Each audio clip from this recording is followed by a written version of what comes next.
Hello and welcome to the Race and Rights Podcast.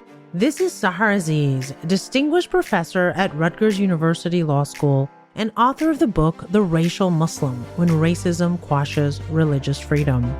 I also serve as the director of the Center for Security, Race and Rights, also known as CSRR. CSRR engages in research, education, and advocacy on law and policy that adversely impact the civil and human rights of America's diverse Muslim, Arab, and South Asian communities.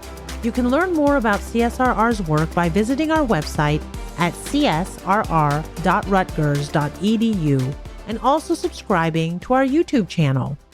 Today's episode is entitled The Illusory Peace in the Israeli-Palestinian Conflict, featuring former Egyptian ambassador to the United States, Hesham Youssef.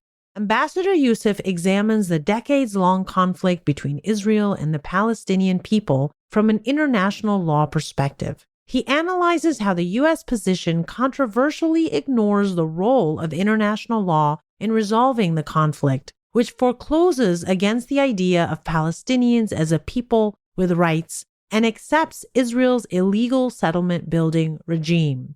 In general, this undermines the basis of international order.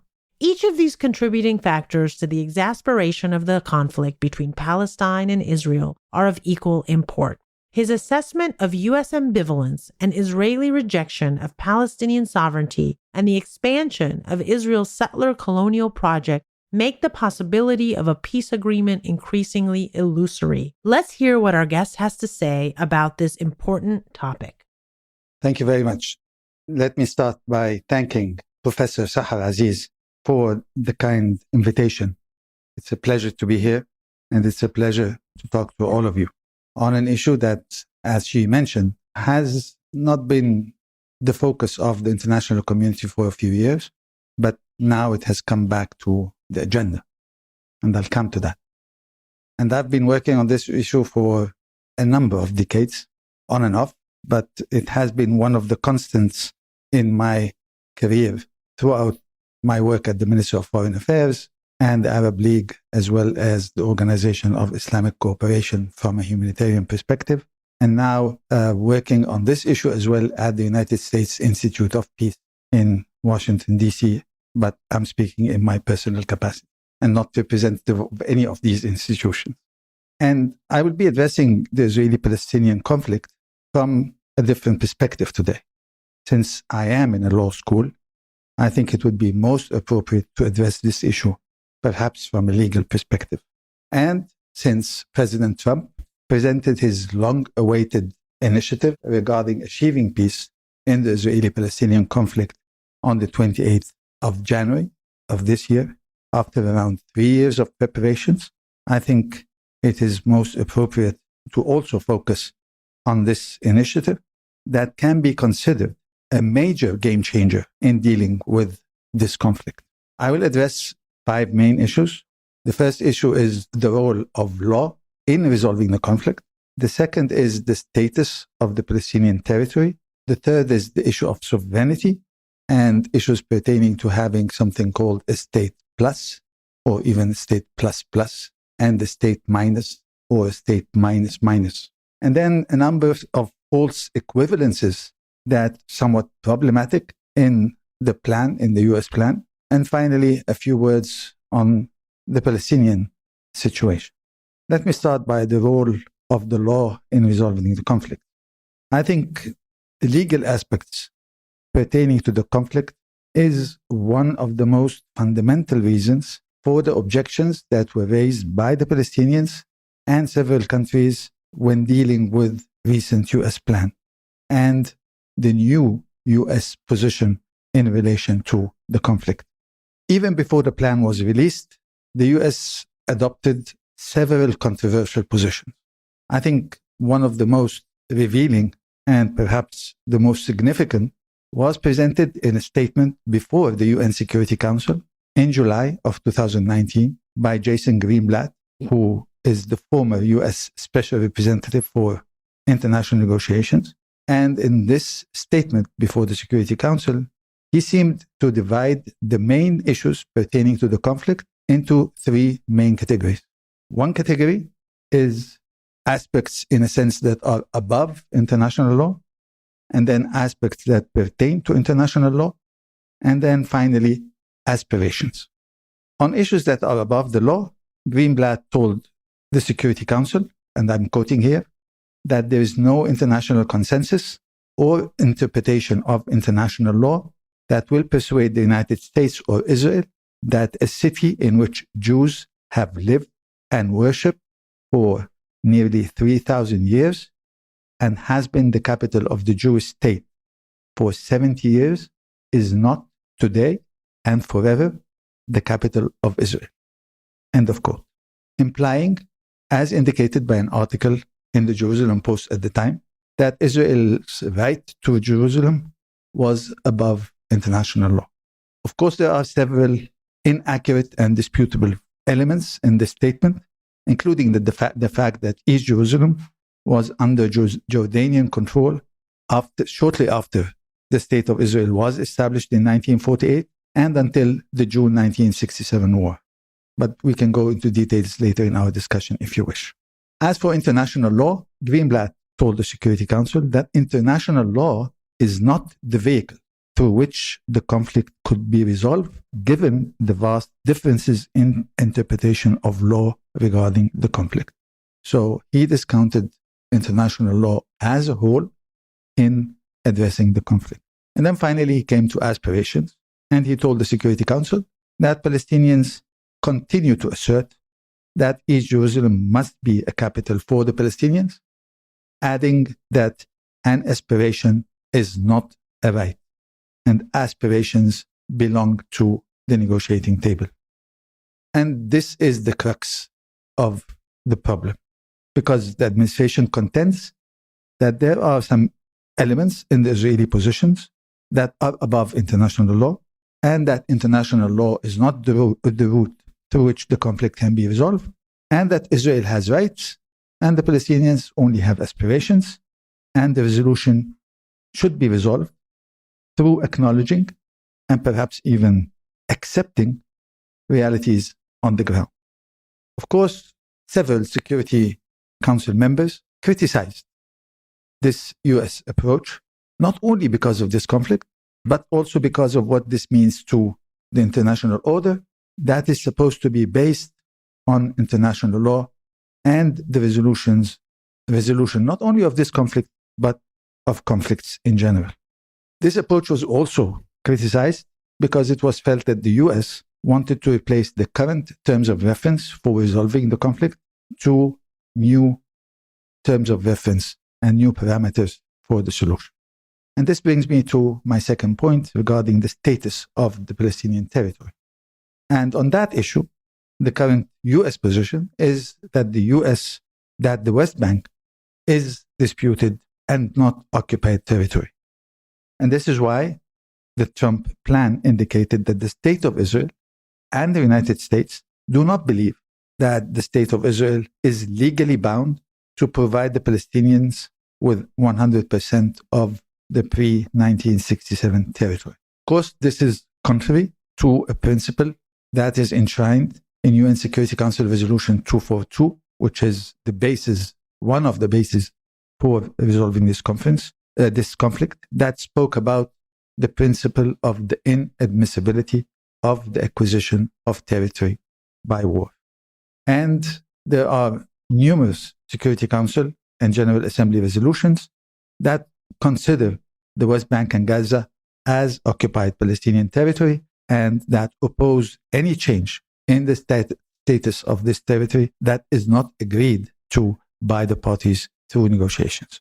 And this also is part of the advisory opinion of the International Court of Justice on the war that rejected the de facto annexation by Israel of parts of the West Bank. Related to that, the US Secretary of State announced in November a shift in Washington's policy towards Israeli settlements, when he declared that these settlements are not inconsistent with international law, something that has been debated for decades and beyond in relation to the legal status of these illegal settlements in occupied territory. And related to that is the third issue, regarding sovereignty and whether we can have a state plus and a state minus. And security is a crucial issue to the Palestinians as it reflects the embodiment of their national aspirations for a sovereign, independent, and viable state. The Trump vision approaches sovereignty by outlining how concepts associated with sovereignty has evolved over time and how countries enter into agreements that set parameters essential to each nation in relation to aspects pertaining to sovereignty. However, of course, in the plan, this applies only to the Palestinians, because as far as Israel is concerned, sovereignty is mentioned and addressed in the context of the traditional norms of sovereignty that are accepted by the whole world. Not only that, Israel is also given an absolute right to make sovereign decisions in the Palestinian state that is suggested by the plan. And a very large number of limitations on the sovereignty of the state of Palestine in the plan are given in very minute details. I'll give you the titles of many of them, but they are countless to be included in a statement. The first one is that Israel has an overriding security responsibility over the whole state of Palestine. And this is similar in many aspects to the current situation of occupation. So there is not that much change in relation to that, but it is now put in a context of a solution. The second is that Israel will be responsible for security at all international crossings into the state of Palestine. And this is less than what the Palestinians even enjoy today in relation to the Rafah crossing between Gaza and Egypt, for example, where there is no Israeli presence at this border at this time. So at the end of the day, Israel will have a final say over who enters the Palestinian state and who doesn't. The third is that the state of Israel will continue to maintain control over the airspace and the electromagnetic spectrum as well. The fourth is that the state of Israel will retain sovereignty over territorial water. So the state of Palestine will have no sovereignty over territorial waters, and the plan mentions that this is essential for Israel's security and the security of the region. And it skipped a very important point, the point of what if oil or gas is discovered in this territorial water? Would this go to the Palestinians, or would this go to the Israelis, since they have sovereignty over these territorial waters? Also, the sixth point, that the state of Palestine will have no right to forge all kinds of arrangements, military, intelligence, security, with any state or any organization that adversely affect the state of Israel's security, as determined, and I'm quoting here, by the state of Israel. So Israel determines whether the state of Palestine can have an agreement on security cooperation with any country or within any organization, whether it's the UN, the Arab League, or otherwise, and so on. Of course, the seventh is that this will be a demilitarized state, which I think is not that big of a problem, because I don't think that they need to be a militarized state at this point.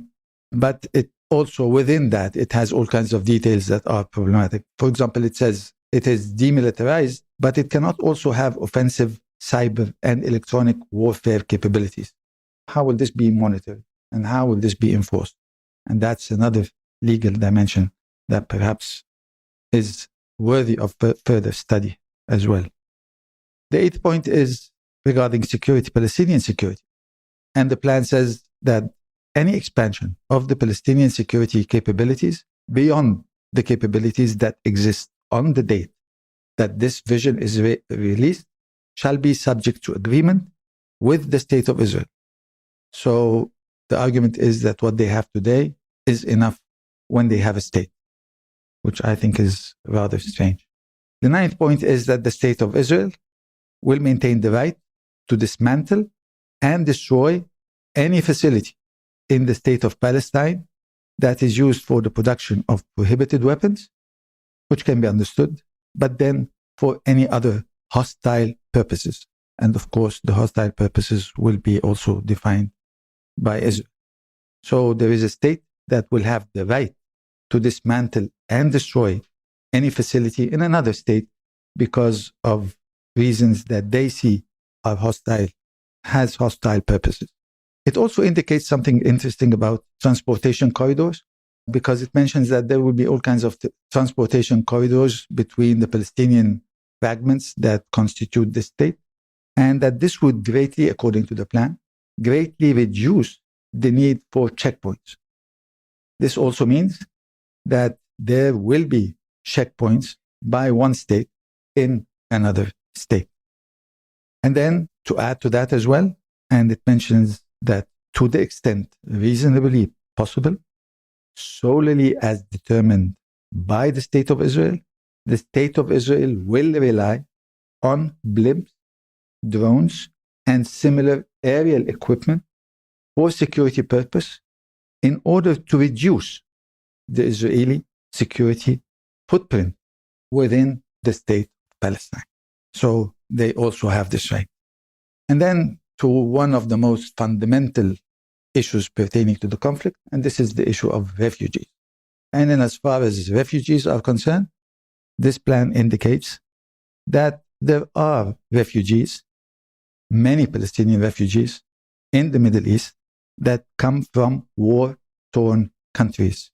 And I'm quoting here, such as Syria and Lebanon, that are extremely hostile toward the state of Israel. And in order to address this concern, therefore, Israel will have to agree for any of these refugees. And they use the word immigrate. So it's not that they're going back as refugees to a country that has now become their own. No, they can immigrate. And the use of term is quite interesting because it limits this right to immigrate with an agreement regarding security between Israel and Palestine. And then to add to that, it mentions that the rate of movement of refugees from outside Gaza and the West Bank into the state of Palestine will have to be agreed also by the Israelis and Palestinians. So it's not that the Palestinians want to return and Palestine can absorb them, that they can return. No, they can't. And there are all kinds of regulating factors, including economic forces, incentive structures. Rate of entry can overwhelm the development of infrastructure and the economy of the state of Palestine or increase security risks to the state of Israel. So they have a veto of who returns and who doesn't and when and the rate and so on. Finally, another legal limitation is in relation to joining international organizations. And here it is also mentioned in a very interesting way that the state of Palestine may not join any international organization if such membership would contradict commitments of the state of Palestine to demilitarization and cessation of political and judicial warfare against the state of Israel. And I'm in a law school, so I will not attempt to address what it means to cease, to stop political and judicial warfare. And it is clarified later on in the vision by saying that the PLO shall dismiss all pending actions against the state of Israel and the United States and any of their citizens before the International Criminal Court, the International Court of Justice, and all other tribunals, and before Interpol as well. So these are the kinds of limitations that are put on a state, and this is why there are many who are arguing that this is not a state. But then what are the conditions for the establishment of this state? And there are 5 conditions for the establishment of this state. And these 5 conditions, some of them are reasonable conditions, but they have not been put for the vast majority of states in the world before. So the first one is establishing rule of law, freedom of press, free and fair elections, respect for human rights, all noble causes, and I'm in full support of all of them. The second condition, that the Palestinians should establish transparent, independent, creditworthy financial institutions capable of engaging in the international market and so on, which is also something that is extremely important. But it is now put as a condition for the establishment of a state. The third, which is much more controversial and difficult to prove, is that the Palestinians shall end all programs, including school curricula and textbooks that serve to incite or promote hatred or antagonism towards its neighbors, or which compensate or incentivize criminal or violent activity. Of course, this applies only to the Palestinians. The fourth is that the Palestinians shall have achieved civilian and law enforcement control over all of its territory and demilitarize its whole population. And finally, the Palestinians shall have complied with all the other items and conditions of the vision, meaning all the items regarding sovereignty that I mentioned earlier. I think that the vast majorities of the countries in our part of the world would not pass this test of statehood today. So if you apply all these conditions on the vast majority of countries in our region, they will not pass this test. But it's not only that. I think one of the major difficulties is that one party to the conflict will become both judge and jury. There are no independent determination or verification of anything in this plan. Everything is subject to a U.S.-Israeli determination and only an Israeli-U.S. determination. And it's interesting because the plan also has a map that they said is a conceptual map, and it takes into account a number of things. Of course, the first amongst which is the security requirements of Israel. But the second is that it takes into account the state of Israel's valid, legal, and historical claims. So there is nothing in the document that says that there are any valid, legal, or historical Palestinian claims as well. I took more than I should, so I will be very brief in the remaining part about equivalences, false equivalences, because there are a number of false equivalences in the plan. The first is that it dealt with Palestinian refugees and Jews that left different countries in the Arab world as having the same problem, while I think the problem is vastly different, because one of them is in relation to the Israeli-Palestinian conflict. One is in relation to the problems that Israel or Jews in Israel may have with any Arab country in which they feel that they left in a manner that is detrimental to their interests or property or whatever. So if they have claims, then they have to address it. But we should not have an equivalence between these two issues. The second is that the plan argues that there will be no forced population transfers and equates the Palestinians with the Israelis, while the Israelis are living in illegal settlements, but the Palestinians are living in their land. So when you say, okay, we will not remove anybody from their land, that is absolutely fine. But you equated those who are living in illegal settlements, including settlements that are illegal in accordance to Israel's law, then I think that this is a false equivalence as well. It also equates Palestinians and Israelis who will be living in enclaves within the two states. And this is also inaccurate because they're not supposed to be dealt with in the same manner, because these are still also Israelis who are living in illegal settlements. And secondly, the security of Israel will be the determinant factor in dealing with these two populations. And finally, the plan says that there will be freedom of access to all religions, to all religious sites of all faiths in both states. Of course, this equates also Al-Masjid Al-Aqsa, which the Israelis do not pray in, and they want to pray in Al-Masjid Al-Aqsa. So when they have a sentence of that nature, then it means that Jews will be allowed to pray in Al-Aqsa Mosque, which is something that has been controversial for decades. I'll end with a few points on the Palestinians, because so as not to give the impression that the Palestinians are doing fine and well. No, they are. They are in a chaotic situation. They are divided between Fatah and Hamas, between Gaza and the West Bank, and this is detrimental to the interests of the Palestinians. They have a bad governance structure. They do not have rule of law.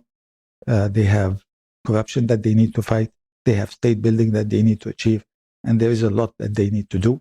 They have to reform the PLO, which is the Palestinian Liberation Organization, that is supposed to be representative of the Palestinians, but is no longer achieving this goal. They have to respect human rights. They have a very long list too of things that they need to do.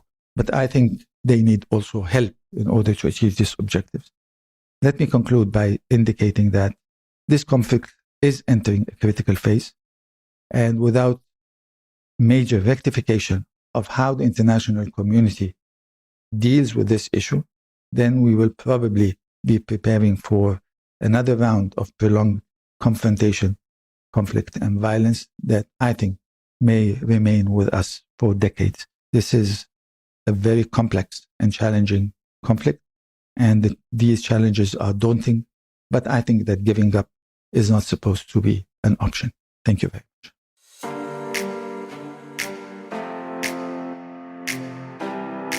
We hope you enjoyed today's episode of the Race and Rights podcast. This podcast is hosted by the Center for Security, Race and Rights, housed at Rutgers Law School, also known as the People's Electric Law School.